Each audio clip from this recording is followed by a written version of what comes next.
привет, men qadrli любимчиklarim. Bugun sizlar bilan salonga ketish uchun get ready with me. Ko'pchilik yozyapti, uyda ish qilgan videolaringizni qo'ying deb. Afsuski hozir qo'ya olmayman, chunki kunduzi bilan juda ham band bo'lib ketyapman.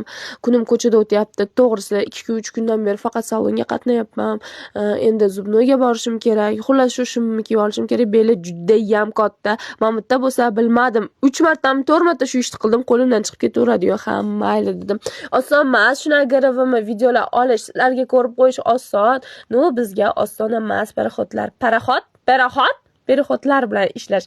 Ustimga shu shim, top va rubashkani kiydim va rubashkani ichiga soldim, чтобы tippa haligi amerikalik qizlar bo'ladi-yu, shunaqa kiyinishadi, mashinada mo'yka qilayotganda yoki ot qaraganda bir nimalarda bo'lishadi-yu, shunaqaga o'xshab qoldi. O'zim ko'rib bildim. Ana kepkani kiygandan keyin shunaqa bo'lib qoldi. Endi nima qilay? No, lekin menga yoqdi.